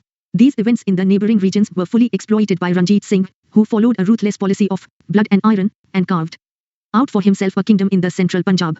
In 1799, Ranjit Singh was appointed as the governor of Lahore by 116. A brief history of modern India. Zaman Shah, the ruler of Afghanistan. In 1805, Ranjit Singh acquired Jammu and Amritsar, and, thus, the political capital, Lahore, and religious capital, Amritsar, of Punjab came under the rule of Ranjit Singh. He also maintained good relations with the Dogras and the Nepals and enlisted them in his army. Ranjit Singh and the English. The prospects of a joint Franco-Russian invasion of India through the land route had alarmed the English. In 1807, Lord Minto sent Charles Metcalfe to Lahore. Ranjit Singh offered to accept Metcalfe's proposal of an offensive and defensive alliance on the condition that the English would remain neutral in case of a Sikh-Afghan war and would consider Ranjit Singh the sovereign of the entire Punjab, including the Malwa, Cis-Sutlej, territories. However, the negotiations failed. In the changed political scenario in which the Napoleonic danger receded and the English became more assertive, Ranjit Singh agreed to sign the Treaty of Amritsar, 25 April 1809, with the company. Treaty of Amritsar. The Treaty of Amritsar was significant for its immediate as well as potential effects. It checked one of the most cherished ambitions of Ranjit Singh to extend his rule over the entire Sikh nation by accepting the river Sutlej as the boundary line for his dominions and the company's. Now he directed his energies towards the west and captured Multan, 1818, Kashmir, 1819, and Peshawar, 1834. In June 1838, Ranjit Singh was compelled by political compulsions to sign the tripartite treaty with the English. However, he refused to give passage to the British army through his territories to attack Dost Muhammad, the Afghan emir. The relations of Raja Ranjit Singh with the company from 1809 to 1839 clearly indicate the former's weak position. Although he was conscious of his weak position, he took no step to organize a coalition of other Indian princes or maintain a balance of power. Ranjit Singh died in June 1839, and, with his death, the process of the decline of his empire began. Expansion and consolidation of British power. 117. Punjab after Ranjit Singh. Beginning of court factions. Ranjit Singh's only legitimate son and successor, Karak Singh, was not efficient, and during the brief period of his reign, court factions became active. Karak Singh's sudden death in 1839 and the accidental death of his son, Prince Naunihal Singh, when he was returning from his father's funeral, led to an anarchic situation in Punjab. Plans and counter-plans of various groups to capture the throne of Lahore provided an opportunity for decisive action by the English. The army, the pillar of the Sikh state, was far less strong than it appeared to be. Ranjit Singh's able generals, Mokam Chand, Devan Chand, Hari Singh Nalwa, and Ram Dayal, were already dead. Already discontent was growing among the troops as a result of irregularity of payment. The appointment of unworthy officers led to indiscipline. The Lahore government, continuing the policy of friendship with the English company, permitted the British troops to pass through its territory, once, when they were fleeing from Afghanistan, and again, when they were marching back to Afghanistan to avenge their defeat. These marches resulted in commotion and economic dislocation in Punjab. Rani Jindal and Dalip Singh. After the death of Naunihal Singh, Sher Singh, another son of Ranjit Singh, succeeded, but he was murdered in late 1843. Soon afterwards, Dalip Singh, a minor son of Ranjit Singh, was proclaimed the Maharaja with Rani Jindal as regent and Hira Singh Dogra as wazir. Hira Singh himself fell a victim to a court intrigue and was murdered in 1844. The new wazir, Jawahar Singh, the brother of Rani Jindal, soon incurred the displeasure of the army and was deposed and put to death in 1845. Lal Singh, a lover of Rani Jindal, won over the army to his side and became the wazir in the same year, and Teja Singh was appointed as the commander of the forces. First Anglo-Sikh War, 1845-46. Causes. The outbreak of the first of the Anglo-Sikh Wars has been attributed to the action of the Sikh army crossing the river. 118. A brief history of modern India. Sutlej on 11 December 1845. This was seen as an aggressive maneuver that provided the English with the justification to declare war.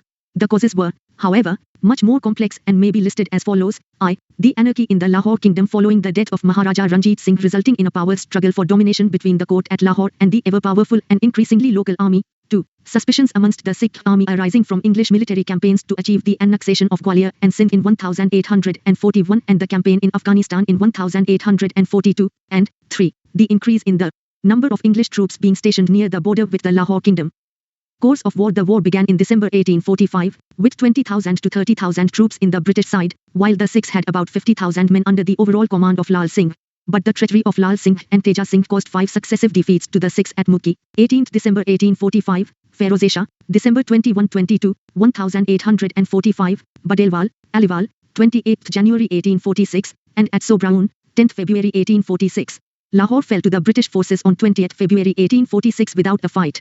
Treaty of Lahore, 8th March 1846. The end of the First Anglo-Sikh War forced the Sikhs to sign a humiliating treaty on 8th March 1846. The main features of the Treaty of Lahore were as follows. War indemnity of more than 1 crore rupees was to be given to the English. The Jalandhar Doab, between the Bees and the Sutlej, was annexed to the company's dominions. A British resident was to be established at Lahore under Henry Lawrence.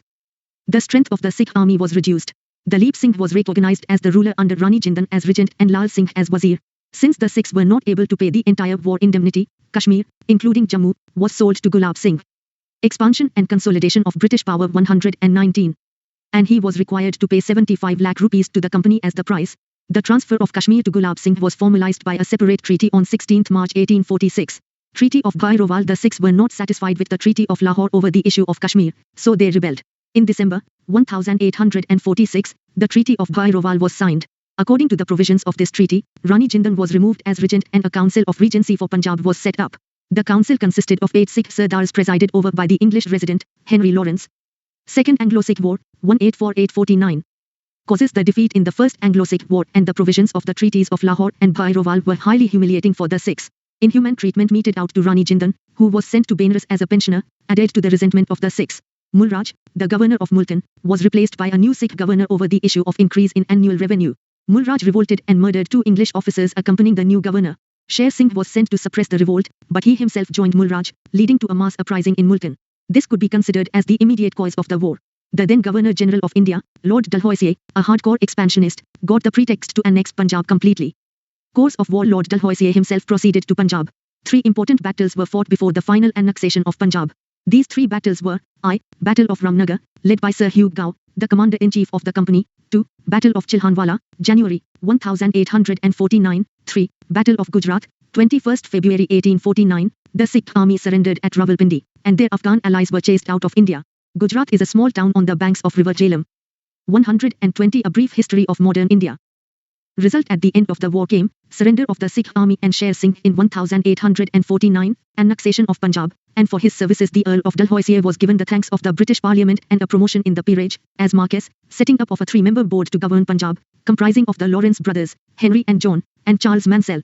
In 1853, the board was nullified and Punjab was placed under a chief commissioner. John Lawrence became the first chief commissioner.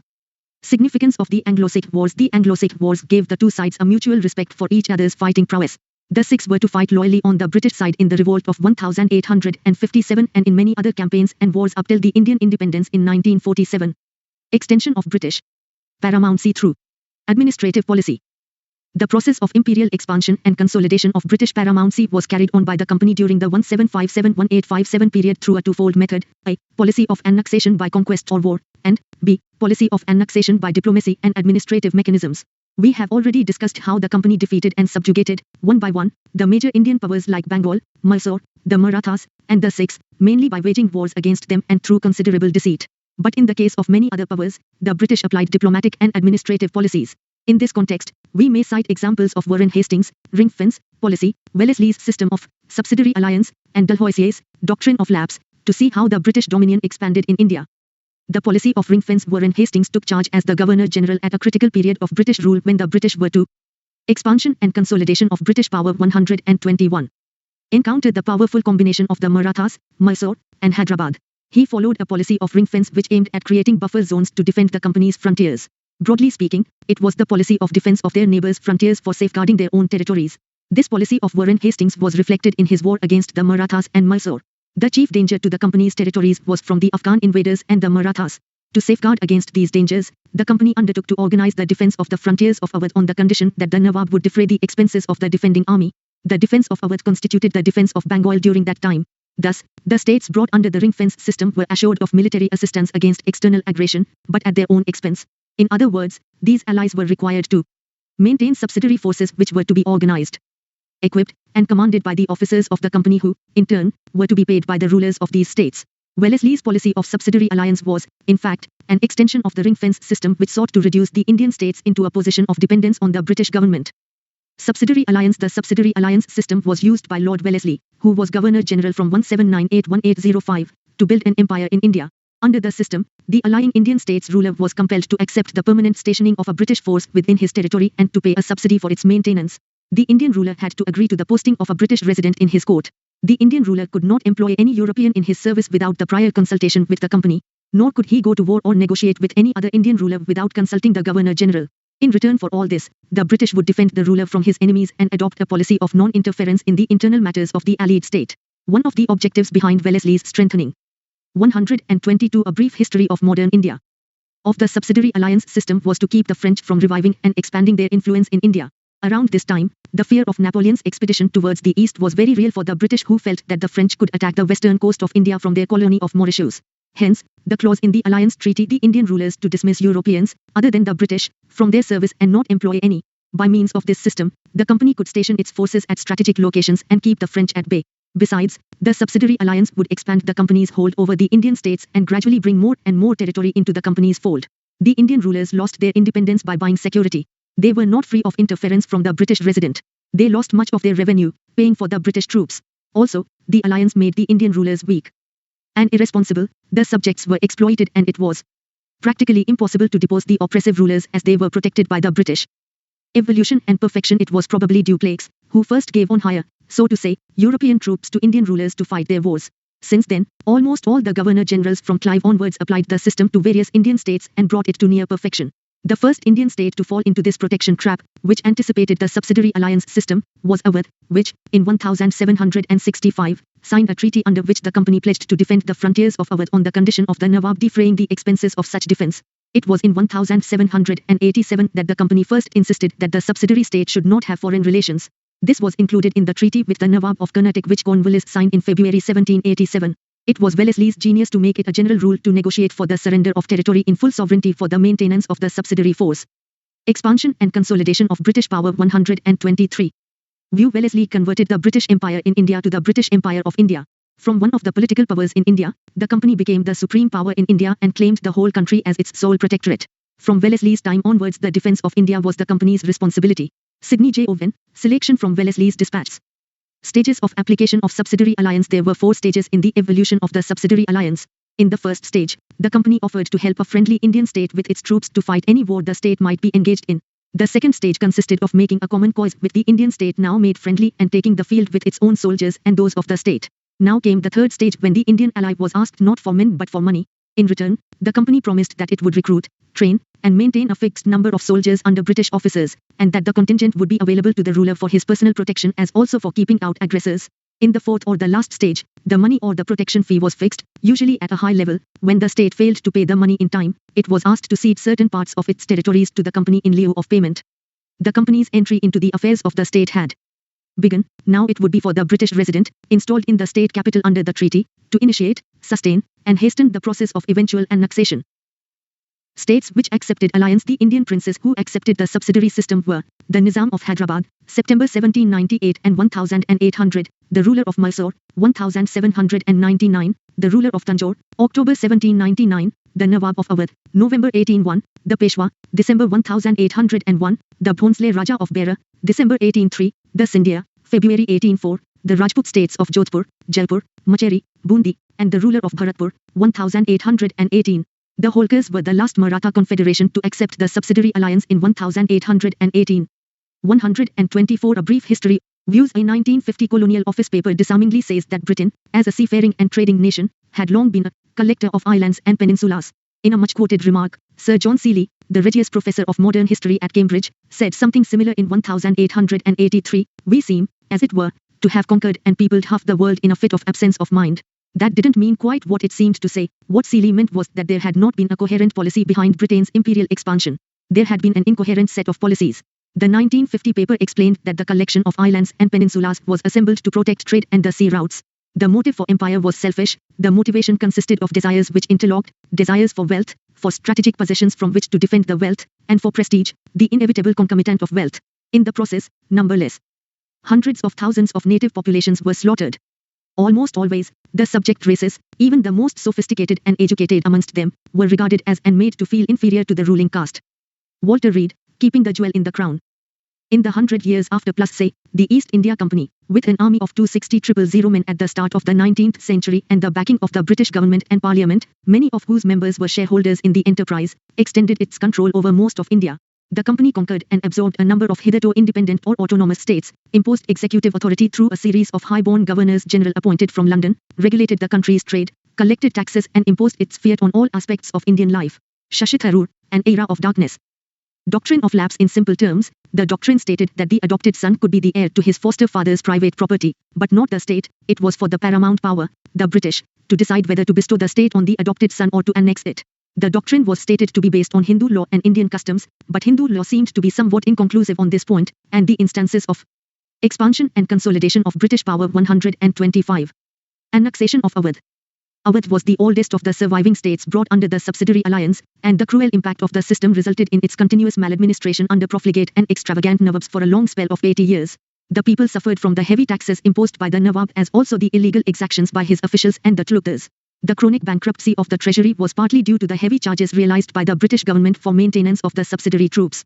In addition, large contributions were realized by Lord Hastings, Lord Amherst, and Lord William Bentinck for purposes entirely unconnected with the affairs of Awadh. In 1819, the Nawab was given the title and status of a king. Lord Dalhousie directed Sleeman, the resident in Awadh, to make a tour throughout the state and ascertain the actual situation by personal inspection. The resident submitted a report describing the anarchical condition in the state. He was succeeded as resident in 1854 by Outram, who submitted a report supporting that of his predecessor. Dalhousie hesitated to take the extreme step, i.e., annexation. He preferred permanent British administration, with the Nawab retaining his titles and rank. But the Court of Directors ordered annexation and abolition of the throne. 1856. Wajid Ali Shah refused to sign a treaty giving away his rights, and was exiled to Calcutta. It was a political blunder for which the British had to pay a heavy price during the revolt of 1857. An Indian sovereign annexing the state of his vassal on account of lapse, i.e., leaving no issue as heir, were rather rare. Maharaja Ranjit Singh had annexed a few of his feudatory principalities on account of lapse. Likewise, the company in 1820 acquired a few petty cis-settled states on the absence of heirs. Nonetheless, there was no clear-cut instance of an adopted son being deprived of an entire state or of such a state being regarded as a lapse. Though this policy is attributed to Lord Dalhousie, 1848-56, he was not its originator. It was a coincidence that during his governor-generalship several important cases arose in which the doctrine could be applied. Dalhousie showed too much zeal in enforcing this policy which had been theoretically enunciated on some previous occasion. His 126 A Brief History of Modern India. Predecessors had acted on the general principle of avoiding annexation if it could be avoided. Dalhousie, in turn, acted on the general principle of annexing if he could do so legitimately. Annexed lapsed states. It was a matter of chance that during Lord Dalhousie's term many rulers of states died without a male issue and 7 states were annexed under the doctrine of lapse. The most important of these were Satara, 1848, Jhansi, and Nagpur, 1854. The other small states included Jodhpur, Bundelkhand, Sambalpur, Orissa, and Baghat, Himachal Pradesh. Lord Dalhousie annexed Awadh in 1856 after deposing Nawab Wajid Ali Shah on grounds of misgovernment. Thus, Dalhousie annexed 8 states during his 8-year tenure, 1848-56, as Governor-General. In these 8 years, he annexed some 250,000 square miles of the territory of India. His reign almost completed the process of expansion of British power in India, which began with the victory over Siraj-ud-Daulah at Plassey in 1757. Relations of British India with neighbouring countries. The desire of the British imperialists to consolidate their administrative and political power in the region led them into conflict with countries neighbouring India. Anglo-Bhutanese relations. The occupation of Assam in 1826 brought the British into close contacts with the mountain state of Bhutan. Frequent raids by Bhutanese into adjoining territories in Assam and Bengal and the bad treatment meted out to Elgin's envoy in 1863-64 and the treaty imposed on him, by which the British were forced to surrender the passes leading to Assam, led to British annexation of these passes and the stopping of allowance paid to the Bhutanese. In 1865, the Bhutanese were forced to surrender the passes in return for an annual subsidy. It was the surrendered district which became a productive area with tea gardens. Expansion and consolidation of British power 127. Anglo-Nepal's relations. The Gorkhas wrested control of Nepal from the successors of Ranjit Malla of Bhatgaon in 1760. They began to expand their dominion beyond the mountains. They found it easier to expand in the southern direction, as the north was well defended by the Chinese. In 1801, the English annexed Gorakhpur, which brought the Gorkhas' boundary and the company's boundary together. The conflict started due to the Gorkhas' capture of Butwal and Sheoraj in the period of Lord Hastings, 1813-23. The war ended in the Treaty of Sagoili in 1816, which was in favor of the British. As per the treaty, Nepal accepted a British resident. Nepal ceded the districts of Garhwal and Kumaon, and abandoned claims to Terai. Nepal also withdrew from Sikkim. This agreement brought many advantages to the British. The British Empire now reached the Himalayas. It got better facilities for trade with Central Asia. It acquired sites for hill stations, such as Shimla, Mussoorie, and Nainital, and the Gorkhas joined the British Indian Army in large numbers. Anglo-Burmese relations. In the beginning of the 19th century, Burma was a free country and wanted to expand westward. The expansionist urges of the British, fueled by the lure of the forest resources of Burma, market for British manufactures in Burma and the need to check French ambitions in Burma and the rest of Southeast Asia, resulted in 3 Anglo-Burmese wars, and in the end, the annexation of Burma into British India in 1885. First Burma War, 1824-26. The first war with Burma was fought when the Burmese expansion westwards and occupation of Arakan and Manipur, and the threat to Assam and the Brahmaputra Valley led to continuous friction along the ill-defined border between Bengal and Burma, in the opening decades of the 19th. 128. A brief history of modern India. Century. The British expeditionary forces occupied Rangoon in May 1824 and reached within 72 kilometers of the capital at Awa. Peace was established in 1826 with the Treaty of Yandabo, which provided that the government of Burma pay 1 crore rupees as war compensation. Cede its coastal provinces of Arakan and Tenas Serim, abandon claims on Assam, Kutch, and Jensha. Recognize Manipur as an independent state. Negotiate a commercial treaty with Britain, and accept a British resident at Awa while posting a Burmese envoy at Calcutta. Second Burma War, 1852. The Second War was the result of the British commercial need and the imperialist policy of Lord Dalhousie. The British merchants were keen to get hold of timber resources of Upper Burma and also sought further inroads into the Burmese market. This time, the British occupied Pegu, the only remaining coastal province of Burma. An intense guerrilla resistance had to be overcome before complete British control of Lower Burma could be established. Third Burma War, 1885. After the death of Burmese King Bhimden, his son Thibaw succeeded to the throne. Thibaw, from the beginning itself, was hostile towards the British. The British merchants at Rangoon and Lower Burma had been complaining about the stepmotherly treatment by Thibaw, who had also been negotiating commercial treaties with the rival powers of France, Germany, and Italy. The French also planned to lay a rail link from Mandalay to the French territory at a time when the British were in conflict with the French in Niger, Egypt, and Madagascar. A humiliating fine had been imposed on a British timber company by Thibaw. Dufferin ordered the invasion and final annexation of Upper Burma in 1885. The British had to face a strong guerrilla uprising in the whole of Burma soon after, and a nationalist movement after the First World War. The Burmese nationalists joined hands with the Indian National Congress to weaken this link. Burma was separated from India in 1935. The Burmese expansion and consolidation of British power 129. Nationalist movement further intensified under Eu Aung San during the Second World War, which finally led to the independence of Burma on January 4, 1948. Anglo-Tibetan relations. Tibet was ruled by a theocracy of Buddhist monks, lamas, under nominal suzerainty of China.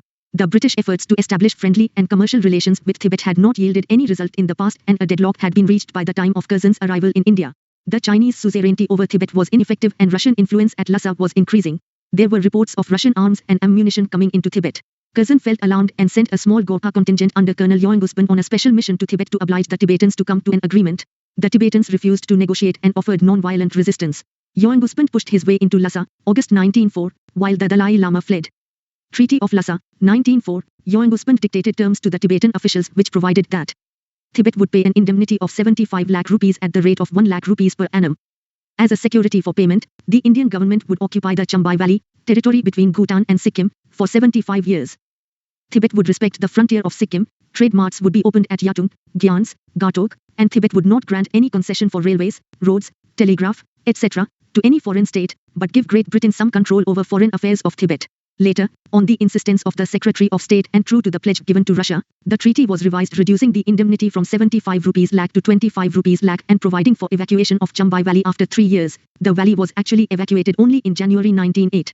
Significance. Only China gained in the end out of the whole affair because the Anglo-Russian Convention of 1907. 130. A brief history of modern India. Provided that the two great powers would not negotiate with Tibet, except through the mediation of the Chinese government. However, Curzon's policy counteracted all Russian schemes in Tibet. Anglo-Afghan relations in the early 19th century, increased Russian influence in Persia replaced British influence and thwarted an English scheme for establishment of a new route by river Euphrates to India. Especially after the Treaty of Turcomanchai, 1828, the English got alarmed about possible Russian plans regarding India.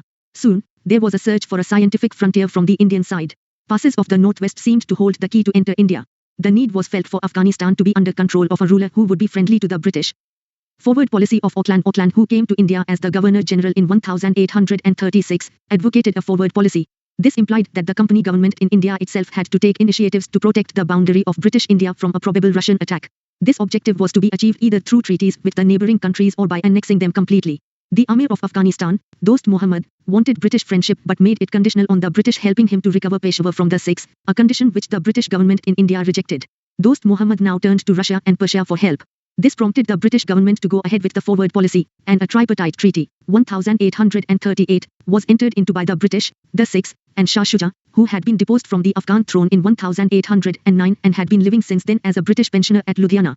The treaty provided that Shah Shuja be enthroned with the armed help of the Sikhs, the company remaining in the background, jingling the money bag. Shah Shuja conduct foreign affairs with the advice of the Sikhs and the British. Shah Shuja give up his sovereign rights over Amirs of Sindh in return for a large sum of money. Expansion and consolidation of British power 131. Shah Shuja recognized the Sikh ruler, Maharaja Ranjit Singh's claims over the Afghan territories on the right bank of the river Indus. First Anglo-Afghan War, 1839-42. Soon after the tripartite treaty of 1838, there came about a drastic change in the political situation of the region because of the removal of the original irritants. Persia lifted its siege of Herat, and Russia recalled its envoy from Kabul. Nevertheless, the British decided to go ahead with their forward policy. This resulted in the First Afghan War, 1839-42. The British intention was to establish a permanent barrier against schemes of aggression from the northwest. An English army entered triumphantly into Kabul, August 1839, after a successful attack. Most of the tribes had already been won over by bribes. Dost Muhammad surrendered, 1840, and Shah Shuja was made the Amir of Afghanistan. But Shah Shuja was unacceptable to the Afghans. As soon as the British withdrew, the Afghans rose in rebellion, killing the garrison commander in Kabul. The British were compelled to sign a treaty, 1841, with the Afghan chiefs by which they agreed to evacuate Afghanistan and restore Dost Muhammad. But the English plan failed. Under a new expedition, the British reoccupied Kabul in September 1842, but having learned their lesson well, they arrived at a settlement with Dost Muhammad by which the British evacuated from Kabul and recognized him as the independent ruler of Afghanistan. The First Afghan War cost India about 1.5 crore rupees and nearly 20,000 men. John Lawrence and the policy of masterly inactivity. John Lawrence, 1864-69, started a policy of masterly inactivity, which was a reaction to the disasters of the First Afghan War and an outcome of practical common sense and an intimate knowledge of the frontier problem and of Afghan passion for independence. Even when Dost Muhammad died in 1863, there was no interference in the War of Succession. Lawrence's policy rested on the fulfillment of two conditions. 132 A brief history of modern India. I. That the peace at the frontier was not disturbed, and 2. That no candidate in civil war sought foreign help. And as Sher Ali established himself on the throne, Lawrence tried to cultivate friendship with him. Lytton and the policy of Proud Reserve. Lytton, a nominee of the Conservative government under Benjamin Disraeli, 1874-80, became the Viceroy of India in 1876. He started a new foreign policy of Proud Reserve, which was aimed at having scientific frontiers and safeguarding spheres of influence. According to Lytton, the relations with Afghanistan could no longer be left ambiguous. Second Anglo-Afghan War, 1870-80, Lytton made an offer of a favorable treaty to Sher Ali, but the Amir wanted friendship with both his powerful neighbors, Russia and British India, while keeping both of them at an arm's length. Later, Sher Ali refused to keep a British envoy in Kabul while having earlier granted a similar concession to the Russians. Lytton was displeased, and when the Russians withdrew their envoy from Kabul, Lytton decided to invade Afghanistan. Sher Ali fled in face of the British invasion, and the Treaty of Gandamak, May 1879, was signed with Yaqub Khan, the eldest son of Sher Ali. Treaty of Gandamak, May 1879, the treaty signed after the Second Anglo-Afghan War provided that the Amir conduct his foreign policy with the advice of the Government of India. A permanent British resident be stationed at Kabul, and the Government of India give Amir all support against foreign aggression, and an annual subsidy. But soon, Yaqub had to abdicate under popular pressure. View Sir John Lawrence's foreign policy was a policy of self-reliance and self-restraint, of defense not defiance, of waiting and watching that he might be able to strike harder and in the right direction, if the time for aggressive action should ever come. R. B. Smith, biographer of John Lawrence. Expansion and consolidation of British power 133. And the British had to recapture Kabul and Kandahar. Abdur Rahman became the new Amir. Lytton chalked out a plan for the dismemberment of Afghanistan, but could not carry it out. Ripon abandoned this plan and decided on a policy of keeping Afghanistan as a buffer state. After the First World War and the Russian Revolution, 1917, The Afghans demanded full independence. Habibullah, who succeeded Abdur Rahman in 1901, was killed in 1919 and the new ruler Amamullah declared open war on the British. Peace came in 1921 when Afghanistan recovered independence in foreign affairs. British India and the Northwest Frontier. Successive Indian rulers tried to reach out to this region lying between the Indus and Afghanistan in their search for a scientific frontier. The conquest of Sindh, 1843, and annexation of Punjab, 1849, carried British boundaries beyond the Indus and brought them in contact with Baloch and Pathan tribes, who were mostly independent, but the Amir of Afghanistan claimed nominal suzerainty over them. During 1891-92 the British occupation of Hunja and Nagar in Gilgit Valley, which were passes commanding communications with Chitral, alarmed Abdur Rahman, Amir of Afghanistan. A compromise was finally reached by drawing a boundary line known as the Durand Line between Afghan and British territories. Amir received some districts, and his subsidy was increased. But the Durand Agreement, 1893, failed to keep peace and soon there were tribal uprisings. To check these, a permanent British garrison was established at Chitral and troops posted to guard Malakand Pass, but tribal uprisings continued till 1898. Curzon, the viceroy between 1899 and 1905, followed a policy of withdrawal and concentration. British troops withdrew from advanced posts, which were replaced by tribal levies, trained and commanded by British officers. He also encouraged the Tiawan Bils to maintain peace. He created the Northwest Frontier Province, NWFP, directly under the 134 A Brief History of Modern India. Government of India. Earlier, it was under control of the Lieutenant Governor of Punjab. Overall, Curzon's policies resulted in a peaceful Northwest Frontier. The peaceful conditions continued thereafter with occasional tribal uprisings. In January 1932, it was announced that the NWFP was to be constituted as a governor's province. Since 1947, the province belongs to Pakistan. Summary. Factors which gave success to British in India: superior arms, military discipline, civil discipline, brilliant leadership, which did not bother about adopting unscrupulous practices, financial strength, nationalist pride, conflict between English and Nawabs of Bengal, Battle of Plassey, 23 June 1757, Robert Clive's victory over Sirajuddaulah laid the territorial foundation of British rule in India. Battle of Buxar, 1764, Clive's victory over the combined armies of Nawab of Bengal, Nawab of Awadh, and the Mughal emperor at Buxar laid the real foundation of the English power. Treaty of Allahabad, 1765, granted the Diwani rights of Bengal, Bihar, and Orissa to the English. Treaty with Nawab of Awadh. 2. Treaty with Shah Alam II, Mughal emperor. Dual government, 1765-72. British conquest of Mysore, First Anglo-Mysore War, 1767-69. Treaty of Madras, Second Anglo-Mysore War, 1779-1784, Treaty of Mangalore, Third Anglo-Mysore War, 1790-92, Treaty of Seringapatam, Fourth Anglo-Mysore War, 1799, Mysore is conquered by British forces. Anglo-Maratha struggle for supremacy, First Anglo-Maratha War, 1775-82, Treaty of Surat, 1775, Treaty of Purandar, 1776, and Treaty of Salbai, 1782, Second Anglo-Maratha War, 1803-05, Treaty of Bassein, 1802. Expansion and consolidation of British power. 1. Third Anglo-Maratha War, 1817-19. Causes for the defeat of the Marathas: inept leadership. 2. Defective nature of state. 3. Loose political setup. 4. Inferior military system. Unstable economic policy. 6. Superior English diplomacy and espionage. 7. Progressive English outlook. Conquest of Sindh, 1843. Lord Ellenborough was the Governor-General of India. Conquest of Punjab. Treaty of Amritsar, 1809, Ranjit Singh, and the British. First Anglo-Sikh War, 1845-46. Second Anglo-Sikh War, 1848-49. British paramountcy in action.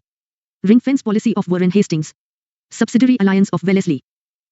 Subsidized states: Hyderabad, 1798, 1800, Mysore, 1799, Tanjore, October 1799, Awadh, November 1801, Peshwa, December 1801, Bhonsle of Bearer, December 1803, Scindia, February 1804, Jodhpur, 1818, Jaipur, 1818, Macheri, 1818, Bundi, 1818, Bharatpur, 1818. Doctrine of lapse. Lapsed states under Lord Dalhousie, 1848-56, Satara, 1848, Sambalpur, 1849, Bhagat, 1850, Udaipur, 1854, Nagpur, 1854, Jhansi, 1854, Awadh, 1856, on charge of maladministration. 136 A Brief History of Modern India. Relations of British India with neighbouring countries. Anglo-Nepal relations, Treaty of Sagoili, 1816. Anglo-Burma relations, First Anglo-Burma War, 1824-26 Second Anglo-Burma War, 1852 Third Anglo-Burma War, 1885. Anglo-Tibetan Relations Treaty of Lhasa, 1904. Anglo-Afghan Relations Forward Policy of Auckland First Anglo-Afghan War, 1839-1842, John Lawrence Policy of Masterly Inactivity Lytton and the Policy of Proud Reserve Second Anglo-Afghan War, 1870-80, Treaty of Gandamak, May 1879. Northwest Frontier Durand Agreement, 1893. People's Resistance